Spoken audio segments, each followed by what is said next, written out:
real estate biz is drastically changing, and modern real estate success can't be learned in some old course manual. This is everything they never told you about real estate, where industry leaders expose secrets to success, contemporary lead generation, and how to dominate social media. All moderated by your host, the real estate goat and queen of social media, Carrie Soave. Welcome. I'm your host, Carrie, and I am joined with a special guest today, Scott Moynihan. He is a realtor with Sotheby's, and his main location is Collingwood, but he also does Barrie, some GTA. Am I right, Scott? Yeah. And a little bit of Muskoka too. Perfect. And I follow you on Instagram, and I find you really refreshing because you are no bullshit. Say it like you tell it like it is, and you don't hold back. And I think that everybody needs to hear a little bit of your opinion and your insight on what's going on in real estate in Ontario right now. And honestly, I don't talk to a lot of realtors from up north because I'm down here in Niagara and Hamilton. Right. So it's good to find out what's going on in your market. You're with Sotheby's. You guys, your team does a lot of luxury as well, do they not? Yeah. I mean, Sotheby's in general definitely does a lot of luxury. Yeah. Our team for sure. Yeah, we, I guess you could say specialize more in luxury, but it didn't even really start like that. It just sort of happened, to be honest with you. Mm-hmm. The luxury market, I would argue, more came to me than I necessarily went to it. I can't say I really ever resonated with, people in the sort of $5.99 area.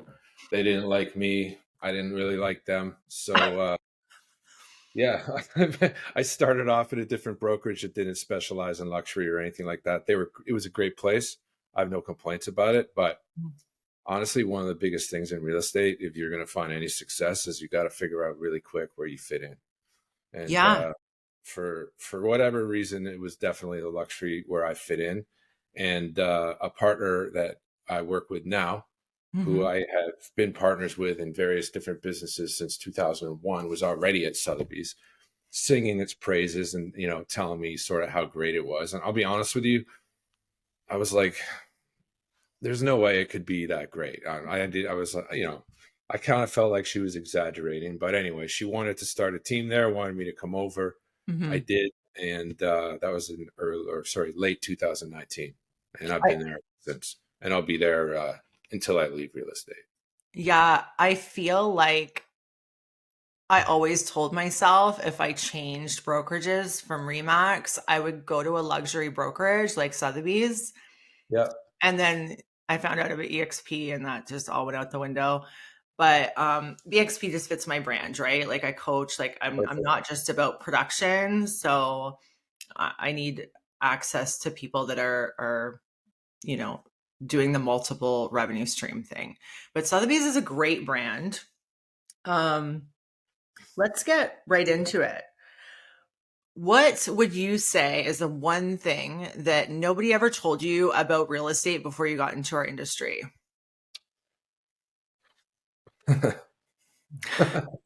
Pretty much everything that's important. If I'm being honest with you, I mean, the courses don't really prepare you for shit. Yeah. I'm not overly intelligent, and I passed them with like high 90s. So if I can do that, then obviously the barrier of entry isn't really that high. And whatever, you need to know the 1+1s of it. But if I could tell anyone anything, is you better have your mindset sorted if you're gonna come into real estate. And that rings true for any business if you're an entrepreneur. But fuck all that, everything they say, the door knocking and all the crap they teach you and all that bullshit. You better have your mindset sorted, because it's going to take you a while to make money. Yeah. And you're going to have to figure out if you can maintain a good character in hard times. Any dickhead can be great in good times. That doesn't mean anything, but you're going to have more hard times in real estate than you do anything else. I think, people are going to screw you over. Deals are going to fall apart. Clients are going to be delinquent. Other real estate agents, I guarantee you, will be a pain in your ass.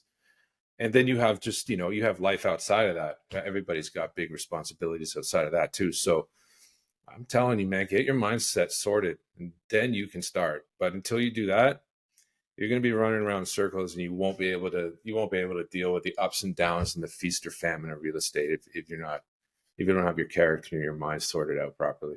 Yeah, I think that is the most honest piece of advice and the best piece of advice that I have heard yet. Yeah. Most people are talking about how to bring in business, and that's all fine and great, but your mind needs to be able to cope with what comes with that. And that's so important. That's what people don't talk 100%. about.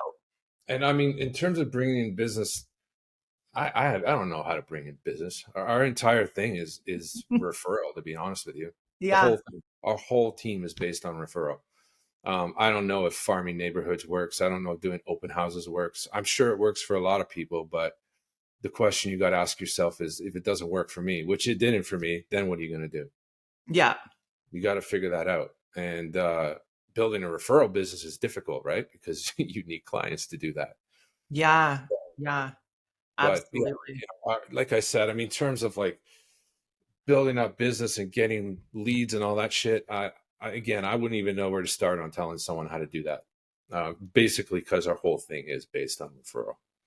Good. And I guess like working your SOI, right? Working your sphere of influence and just Absolutely. And networking is huge. And I know that's such a overused term, but I mean, like,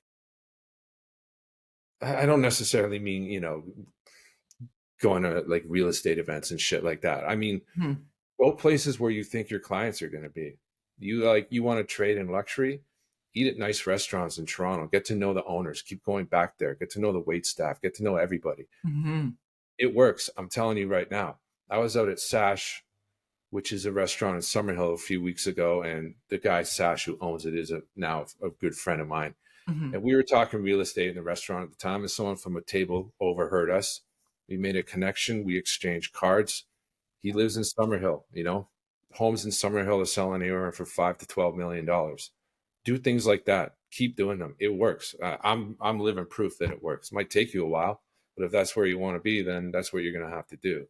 And that's real networking, and not Absolutely. I think being out there and engrossing yourself in the sort of climate of the clientele that you're after is what you need to do. And you need to figure out a way to do it.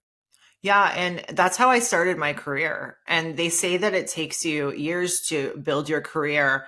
I say I got lucky, but that's not really what happened. What happened is I was out socializing, meeting people. I was like a socialite in Hamilton, and that's how I generated my business. And that's why my career took off right away.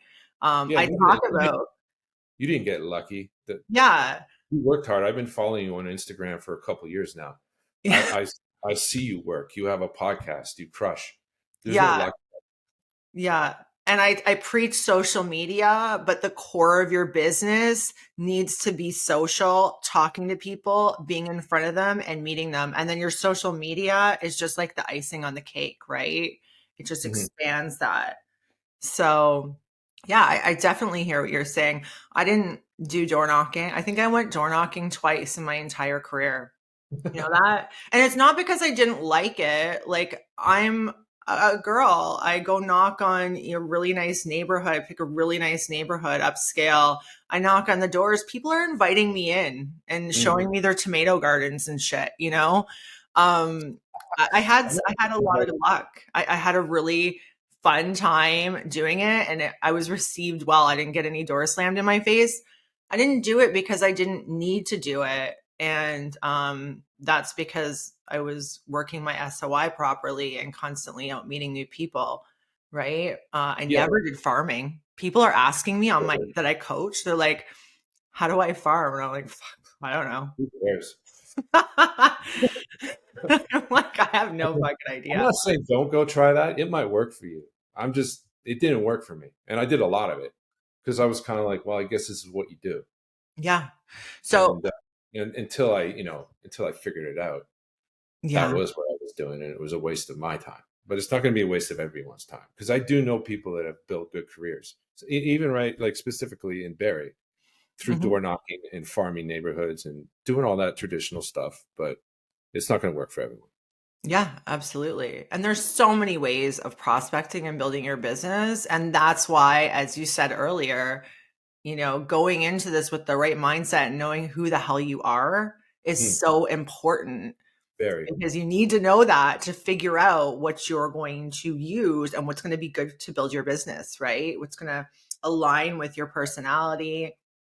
Yeah, if you don't know who you are, your life in general is going to be a disaster. How can you possibly expect your business to do well? Right. Let's talk about what you mentioned about school, and like you don't need to be a rocket scientist to get your real estate, education. No. Um let's talk a little bit about the quality of realtors coming out of school these days. I just I've met some I've met some characters, you That's a know. good. That was a nice way of putting it. I've met some characters, and what I struggle with the most is I make sure that I protect my clients, and I'm primarily a listing agent. So I try to protect my clients to the best of my ability, but that buyer agent that's coming in, everything is kind of hinging on them Mm. doing their job properly. I've had one deal fall apart, like mutual release after it was firm, in my entire career. And it was because the agent was fucked. Like Right. literally didn't qualify her buyers properly, didn't protect them, didn't even protect herself. And then we were stuck um basically extending closing for a month at a time until it finally just fell apart because they didn't have financing. And it's so frustrating for me because I can't control that aspect of it. I Yeah, can't do somebody else's job for them, you know? for sure. Yeah, I've been in a lot of situations where I can say without a shadow of a doubt, if it wasn't for myself and my team's hard work, the deal never would have happened. We were picking up slack and doing all the work on the other side. Um, and I find it often happens when an agent comes in who doesn't really necessarily trade in that area or in that price point, and they're a disaster. And it drives me crazy because, first of all, obviously it puts my client and myself in a bad position, but it just makes me think that that agent just does not take what they're doing seriously. When you're dealing with someone's home, or if they're buying a home, Mhm. this very well could be the biggest purchase they're ever making. It's a massive financial investment. And that's what it is. It is I know they say, don't think of your home as an investment, but the fuck out of here. It is. It is an investment. So stop saying that. But you have to really respect people's money. And if they're going to come and choose you to spend it with, that's a big responsibility. It's a really big responsibility. And I mean, listen, I deal with people that are just infinitely wealthy sometimes, but my attitude doesn't change. They're still putting their trust in me to make sure their money works out for them and works for them. And it doesn't matter if they have all the money in the world. They're still spending a ton to buy a home. Yeah. So if you're not educating yourself on the area, and I'm not saying you cannot trade outside of your trading area, you absolutely can. Mhm. You just got to take the time to really learn about it, specifically if you're going to go dealing with waterfront or something like that, and make sure that your client's super protected, and make sure that you're sort of in it to get this deal done and work with them years after that. I think too many agents just look at this as a one-time shot. Okay, I'm going to do Mhm. this deal. This is how much I'm going to make. If that's what you're thinking, then you're not building a business. You're just scrambling from deal to deal, and you're causing trouble for people that are taking this seriously all along the Yeah. way. Transactional. That's where their mindset is transactional. And it's a shame. It Yeah. happens every single day. So why don't you tell me Your worst agent experience ever. Worst agent experience ever. There's so many to choose from. Hmm, let me think. I don't know if one necessarily pops into my head. There's, let me put it this way. There's certain teams Mhm. where if I see their name on a listing, I'll do whatever I can to avoid it because We have those in Hamilton too. this is, I suppose a little bit of anecdotal, but every time I've dealt with them, from either doing a deal with them or even just trying to book a showing, it's been a pain in the ass. And if it's Mhm. a pain in the ass for me, it's going to be a pain in the ass for my clients. So I'll avoid them like the plague. Mhm. But I to be honest with you, I haven't had any like nightmare dealings with agents. I don't know where I'm at now. I kind of avoid that. Sotheby's does a lot of sort of internal stuff together. And Yeah. I have yet to meet a Sotheby's agent that wasn't fantastic to deal with. And I'm not just saying that because I work for them. There's lots of other brokerages that have awesome agents, like Ongo and Volker, for example. A couple Mhm. people at Harvey Kales, amazing. Yeah. But yeah, like I said, there's teams I don't want to deal with, and sometimes I see people book a showing, and I'm like, oh shit, not this person. Yeah. You know, sort of like hunker down. I'm like, all right, do We some push have up. yeah, Get we have a couple of those in Hamilton, and I gotta I tell bet. you, there's one team in particular, they've probably put in over the last 3 years, I would say 15 offers on my listings and have had to mutually release and not able to firm up because of it. So when I see them book a showing, I'm like, please don't bring an offer. Please don't bring an Yeah, offer. Or yeah. I'm just like, it's it triggers me. I've got like PTSD from them. But what do you do, right? Because you want to show the property. It's just There's nothing you can do. Yeah, it's not like, oh, you again, get out of here. I don't want to talk to you. You can't. I wish you could do that, but you can't. do you know what I do? I What? make them show me proof of funds or a an actual letter from their financial Hmm. institution. Yeah, we definitely on like higher end listings, we do Yeah. try to pre-qualify as much as we can. Yeah. I've had agents push back on me on that, and they start blabbing on about their clients' privacy. I'm like, well, what about mine? You're bringing people into their goddamn home. Can they afford it or not? This is not, this isn't a tour. This is not a broker open house where you invite a bunch of people that don't actually have clients. Then they Yeah. take pictures of themselves and put it on social media. Like that shit drives me crazy. That honestly, that's what most of those things are for. I see them all the time. Yeah, You have absolutely. broker open houses at multi-million-dollar listings with people that don't have clients to buy it, and they're filming themselves and taking pictures and posting it on their own IGs. Not not saying it's their listing, but not saying it's not. Yeah. It's Yeah, like, I why see did it you all the do time. this? What was the point? Yeah, Yeah, I. absolutely. But hey, whatever. You know what to do to stop that nonsense. So we're just gonna have to duck and weave through it, I guess. I know, I know. I have some whenever I hate doing open houses, okay? Like unless my client really wants them, I won't do them because I find that it's literally a home filled with a bunch of clients whose agents were too fucking lazy to book a showing Mm, or neighbors.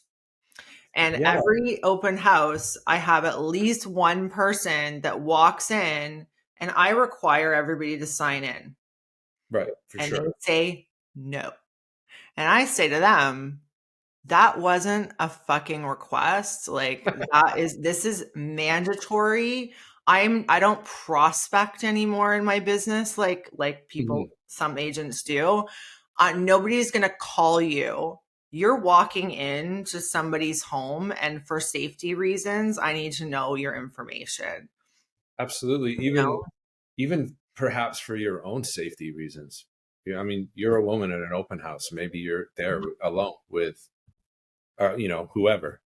Yeah.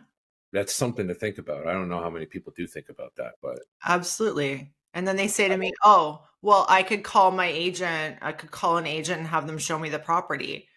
I would hope that there's no agents out there that are just showing properties without seeing ID from people. I I would hope. But you know what? I no, wouldn't be surprised. no, nor would I. I'm pretty sure there's probably lots doing that. Yeah. But in terms of open houses, I don't know. I don't mind them. I found lately, probably since maybe even January, they've actually been good for me in terms of one, they've been packed. I've had a ridiculous amount of people through my Mhm. open houses. And two, the thing I've been loving about it is the majority of people coming through are not represented, Huh. and it's been really great for picking up buyer leads.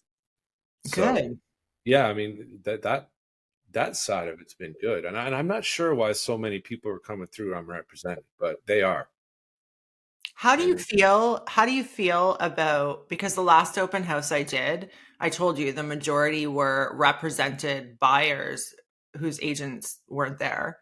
yeah, Um, we had a bidding war, and three of the offers that we had, the agents that were submitting the offers had never even been on the property. How do you feel about that? Do you I personally think that it's a major disservice. Like if my client went through an open house and called me and was like, "I love this property, let's put it in an offer," I'm like booking a showing for myself so yeah, I can go through there, but none of them do it. What the yeah. fuck is I happening? think I think that goes back to what we were talking about a few minutes ago with people not taking this shit seriously. Yeah. If a client of mine was like, "I want to put an offer in," like you just said, I'd be there in the next hour to look at Yeah. it. No doubt in my mind. I think and you're kind of leaving yourself pretty wide open to Mhm. some problems if things go off track. Yeah. If push comes to shove and your client gets screwed over and they want to take it out on you and you never even saw the house, that's not going to Right. look good. What about the fact that they're in a bidding war and there could be issues that they didn't see with the house? Oh Maybe yeah. they didn't realize it has electrical heat, or you know what I mean? Like you just never know. And Yeah, I mean, if they run into a situation where they can't put an inspection in, or if it's septic or well, and they're not allowed to do a water sample or look at the septic system, then and you didn't go see it, and you didn't, again, it could all just end up looking really bad for you. Not to mention, you're not doing your client the service you're supposed to be doing them. absolutely. Absolutely.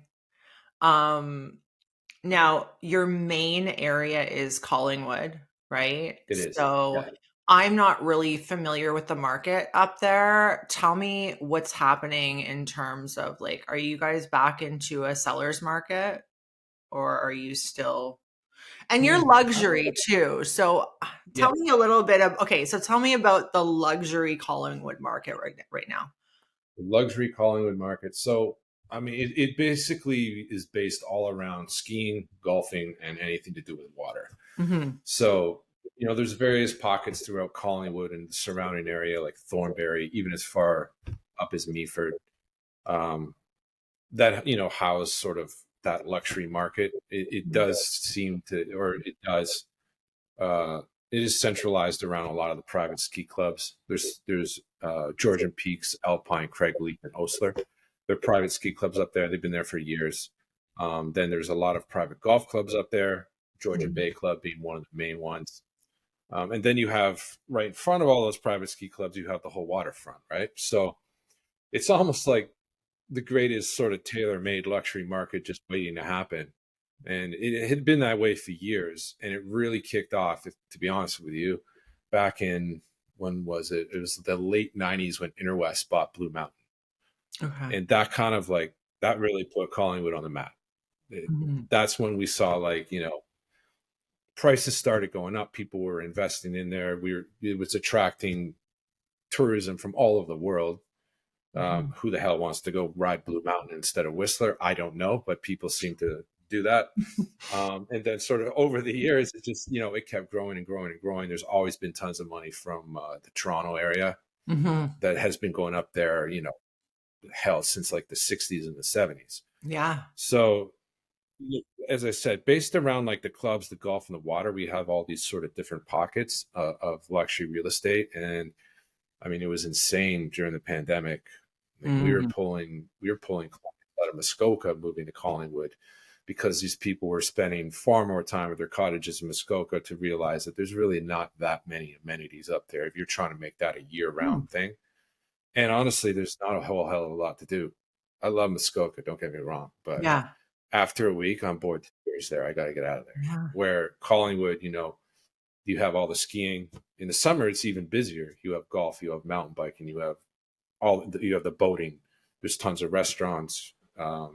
There's tons of shopping. It's all centralized right into Collingwood too. Oh, nice. Muskoka's a little different, where it has all these sort of towns scattered through the Muskokas, which is great. Don't get me wrong, but you have this one sort of central location in Collingwood. You get up there, you go to wherever you are, you come back there, and it also has a great deal of year-round people up there now, Yeah. and a lot of people from TA that had spent years going up there retired up there. Boomers in particular, which obviously pushed the price points through the roof. Yeah. I mean, back when Interwest was up there, when they bought, I think I was like 19 or 20. I was in university, but I would go up there to snowboard. Never in a million years did I think I would be listing $4, $5, $6, and $7 million homes up there. I never thought, Yeah. mind you, I was a 19-year-old idiot too, but still, the way the market exploded up there is really wild. But I'm not really sure if that answered your question, but No, but it totally did. Definitely. Like I'm not really familiar with Collingwood. I think I've been there once, to be honest. I'm such a all bad right. Ontarian. Like Yeah, whatever. I can't ski, like I'm not going there. But no, I've been once and it's nice. It is very nice. In terms of luxury real estate there, was it like do you go through the same cycles with luxury as we do in the regular market?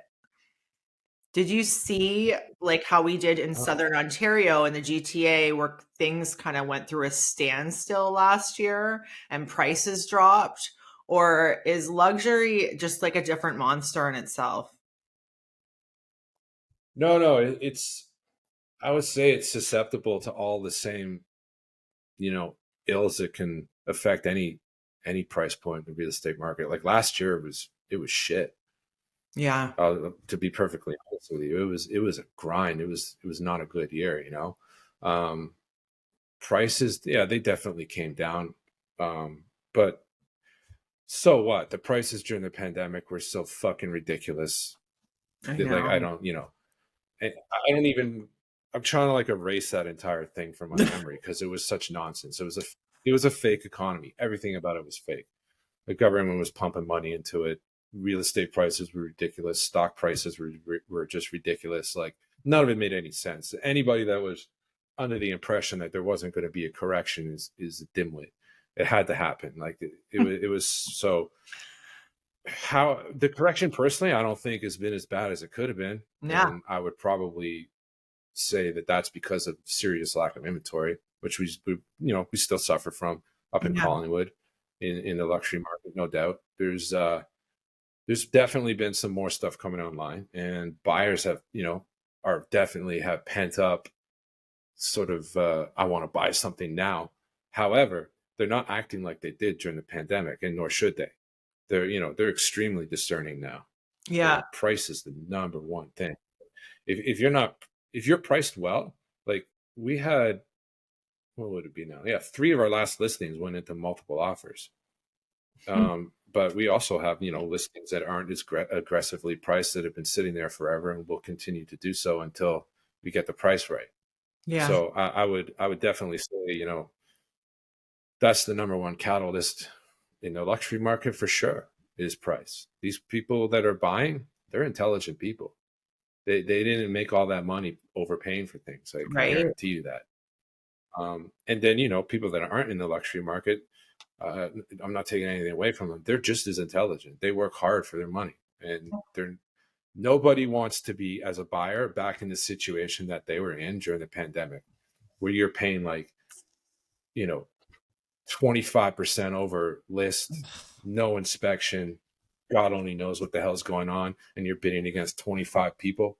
Mm-hmm. It was ridiculous. I talked a lot of buyers out of buying during that point in time. They were excited, Yeah. they wanted to, but I was like, listen, you're going to be underwater on this thing.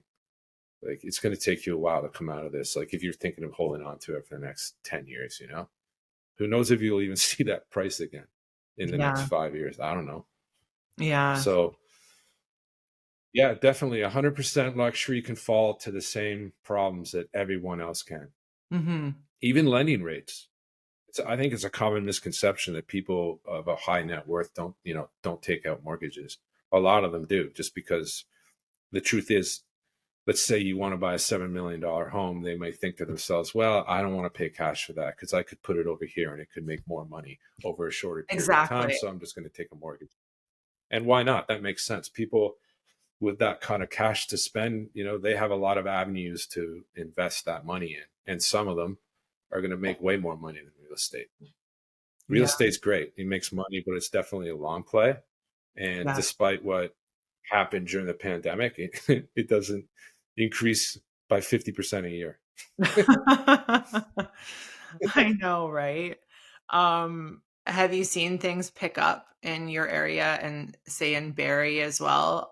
Because Hamilton is picked right up again and Yeah. Niagara is just starting now. Yeah, Good. I noticed in I would even say late December, all of a sudden, so many buyers were like, I want to see this, I want to see this, I want to see this. Mhm. Showings were picking up, open houses were packed.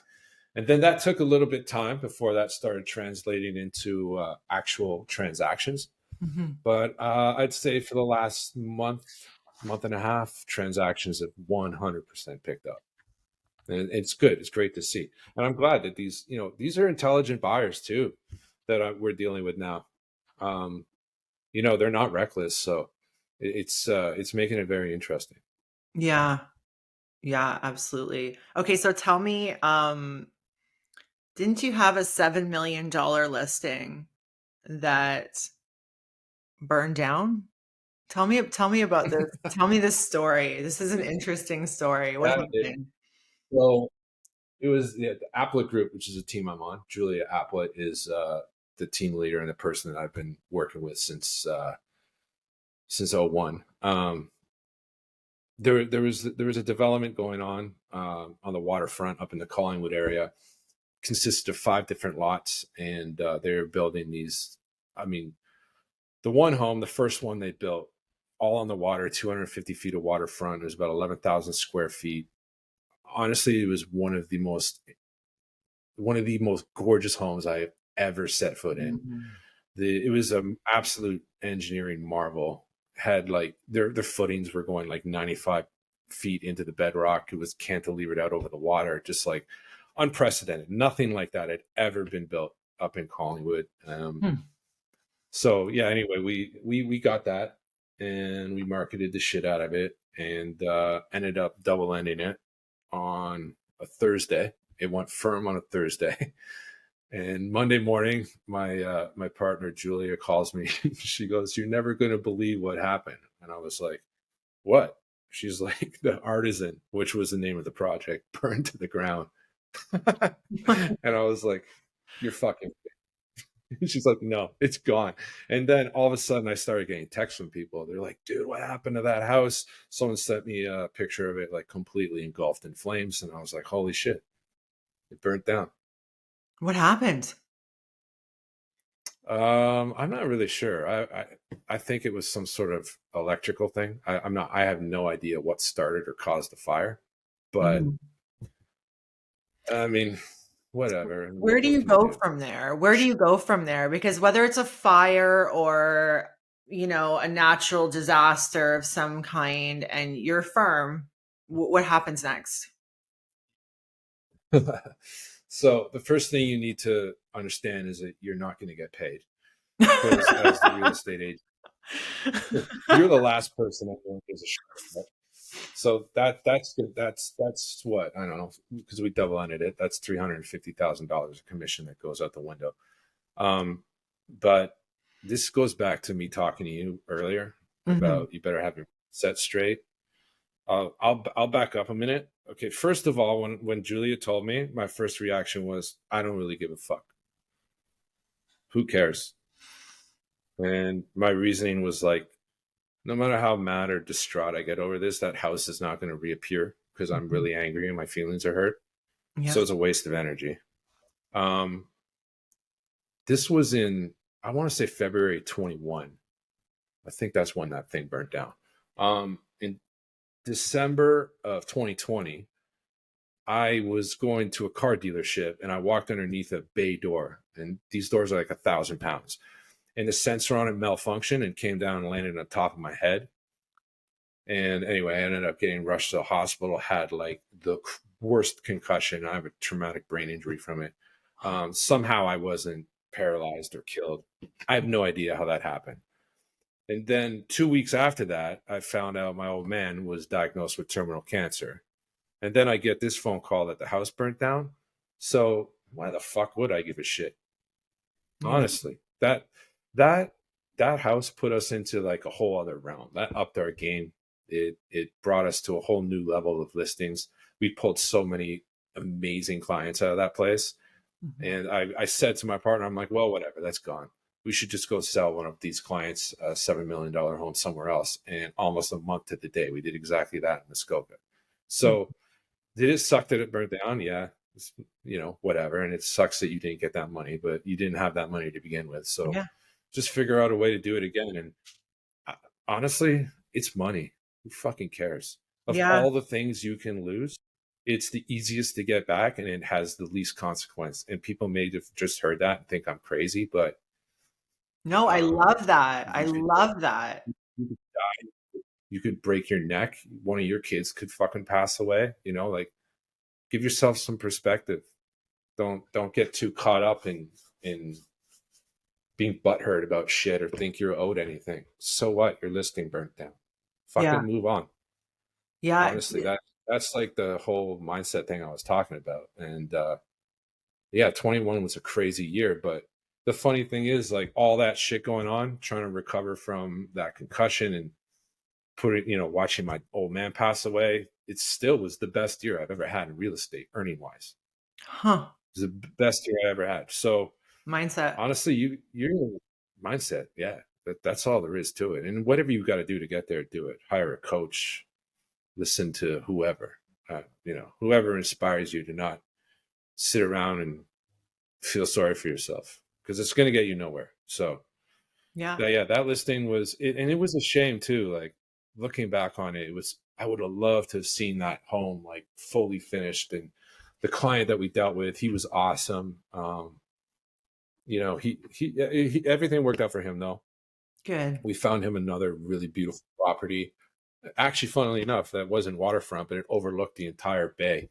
And he's building an absolutely gorgeous home up there now. So, like I said, it all worked out, and it all will work out. So it's one home. Something that people forget. I think that there's a real problem in our industry with agents living paycheck to paycheck and counting their commission dollars before they get them. And that can contribute to a really awful mindset and a downward spiral. I agree. I would also say, if you're a real estate agent and that's your only source of income, you're crazy. Figure out how to make money somewhere else. Yeah. I don't know if it's passive, if you want to invest, if you want to put some money somewhere, if you want to get a side hustle, but I would even go so far as to say it's irresponsible to just have one source of income. Yes. Because while 21 was my best year income wise, 22 was one of the worst years I've ever had income wise. And I didn't skip a beat. So, if I was solely relying on real estate income, I would have been really relying on that mindset thing that I've been blabbing on about. Yeah, 2022 was bad for me as well. But I spent 90% of my time building my coaching program. So it was like a trade-off, because you know as well, it's so hard. Like, we need to give our businesses 100%. So I'm like, fuck, how am I gonna give the coaching, like build that and give that 100% to get it off the ground. So the production had to take a step back, right? But it's all for the greater good and multiple streams of revenue. That's What smart it's to do all that. for. There's no better investment than you can make than in yourself. Mm-hmm. There just simply isn't. Not the stock market, not real estate, not anything. Mm-hmm. If you need to be in control of yourself and build your own personal brand, especially with what you're doing. I mean, you're active on social media. You have this podcast. You're doing coaching. Like, I mean, that's a legitimate side hustle, and it's all, or maybe it's your main thing now, but it's all tied back to the real estate, which is where you started. To be able to include that all in this one big ecosystem, that's the dream. That's genius. Yeah. And I think if you can figure something out like that, it's a good insurance policy if nothing else. Especially if you got kids that, that rely on you. I'm a single dad, so I got to make it happen. Yeah. Absolutely. And we don't have a retirement plan either, right? Like we aren't getting a pension when we want to retire. I married a pension, so I'm good. No. Well done.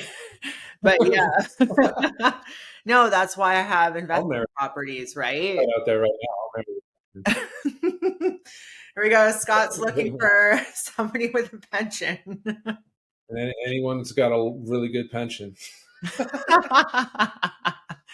I love it. Yeah.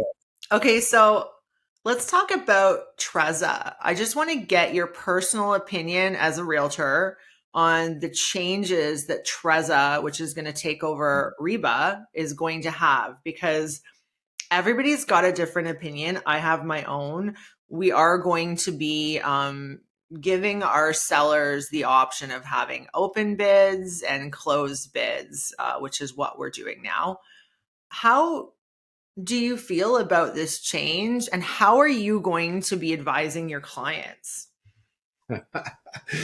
Oh shit. This is one of those times where I wish my partner was here, because she's the one that pays attention to all that kind of stuff. Mm-hmm. I'll be honest with you, I don't pay a lot of attention to that stuff. Julia kind of like lets me know what I need to know. Well, and we go from there. It's going to be, this is how it's if there's that people have been talking about, or that you want to talk about in regards to that. Yeah. So in terms of our sellers, any seller in Ontario is going to have a choice of whether they want to have open bidding, closed bidding, which is what we have now, where nobody knows what the other offers are. So they can either use that method, or they're going to have another option, and it's open bidding.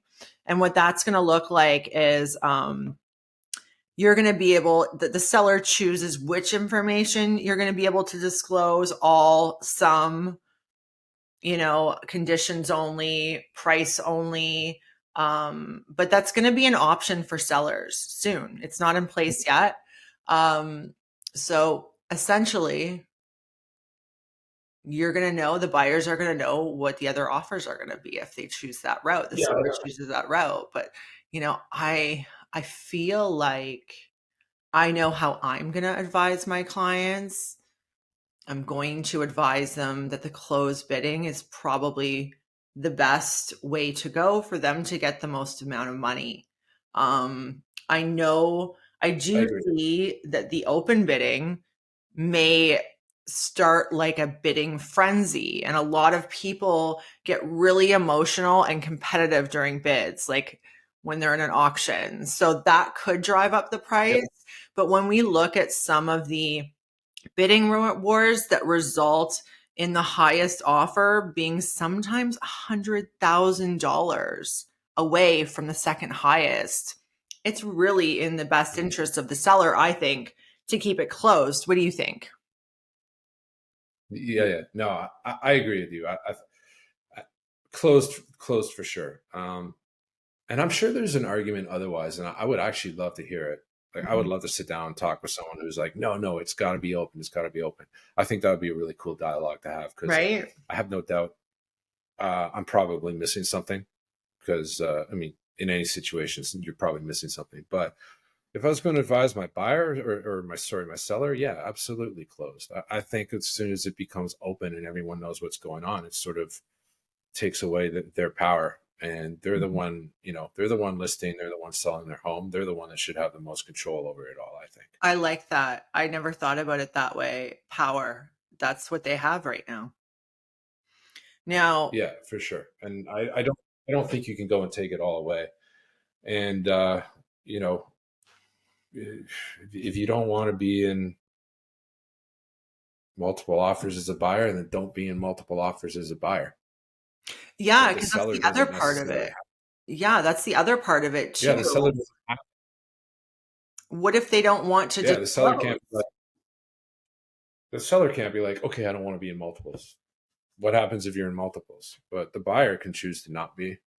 So I don't think you should, that sort of gives them an advantage already. You want to give them another advantage by knowing all of the other offers. All Mhm. strategy is lost.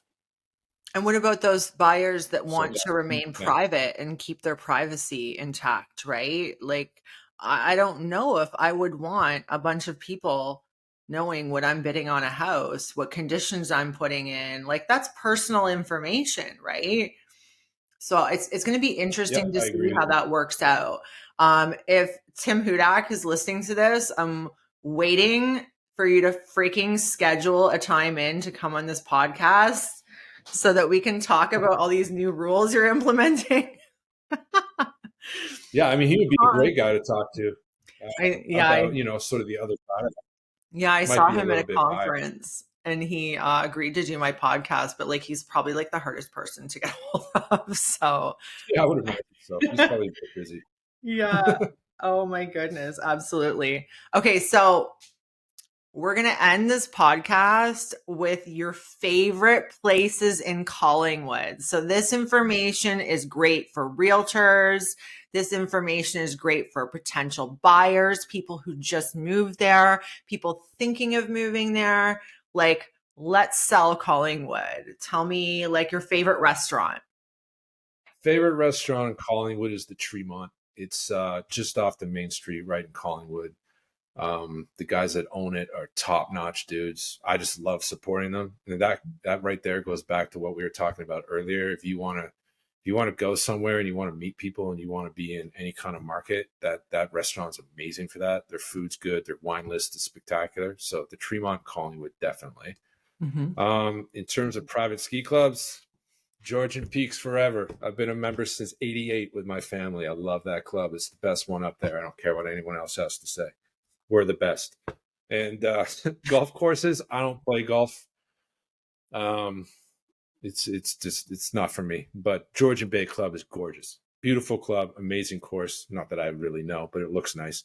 And the views are incredible. If you don't want to join a private club, Laura Bay, which is just outside of Thornbury, is amazing. And they have incredible views there as well. There's another little spot right on the main street in Collingwood called Gibson's, Mm-hmm. which is like just sort of tucked away down this alley. It's this cool little bar, sort of eatery place. They have great wine list. Good people own it. Bent Taco right in town is amazing. That's another like sort of it's a restaurant, but it's definitely far more casual. Mm-hmm. And then yeah, I mean, I'd say that's about it. Those are the places I frequent. Nice. The waterfront's gorgeous too, obviously. Yeah. Amazing sunsets down on Sunset Boulevard, down by Thornbury. Just strip down there. Probably the best sunsets in the entire area. Okay. So if you want to buy a house down there, let me know. Yeah. So what would be your favorite part of Collingwood to purchase a house? Somebody who's looking to come in from out of town and they're like, I got a budget, okay, not necessarily like a huge luxury budget, but let's say from 1 to 2 million. What location do they want? So I mean, myself, I'm actually currently building in between Collingwood and Thornbury in this like really, really small development called Bayside. Mm-hmm. And it's right next to the Georgian Peaks, 5 minutes from Thornbury, across the street from the water. I love that area, just sort of that stretch along 26 that's in between Collingwood and Thornbury, you're sort of positioned right in the middle. Yeah. If you want to be closer to town, downtown Collingwood is beautiful. Main Street of Collingwood is beautiful. Like they spent so much money just redoing the downtown. They call it the treed streets. They're gorgeous, like massive lots, beautiful trees, like lots of old stuff, new stuff, but it all coexists together really well. It is really tastefully done, and you can 100% find a place in there for even under $1 million, and it's a wicked investment, like a really, really Under $1 million. investment. I might have to come out there. You could, no doubt about it. Yeah, absolutely. And I mean, if you're part of the ski crowd and you got a bit more money to spend, Nipissing Ridge is a great idea. That's basically in and around Craigleith and Alpine ski clubs. And then if you want to go out of town a little bit, not Thornbury way, but the other way down by Osler, again, you're gonna have to spend a little more money. But some of the farmsteads up there are absolutely beautiful, and the views are just insane. They're so gorgeous. Awesome. So yeah, it gives you a bit of lay of the land, if you will. Yeah. Well, is it fair to say, from the way you're talking about Collingwood, is it fair to say that this is your ideal and your best quality of life in terms of career and living? Oh, for sure. Yeah. I mean, I wouldn't be building a house there if it wasn't. 100%. I mean, for me too, I will preface it by saying I have a nostalgic tie to that place. I've been going there since I was a little kid. So, and I have a lot of friends up there and a lot of history up there. But I mean, honestly, if you're new to that area, go up there, spend a weekend, Awesome. Cruise around, take it all in. I would say even maybe in the summer more so than the winter. The winters are nice, but the summers up there are unbelievable. All right, you heard it here. Call Scott if you want to get to know Collingwood. Thank you so much for coming on today. And let's do this again soon. I appreciate it. Awesome. Thank you. Definitely. Thank you, Carrie.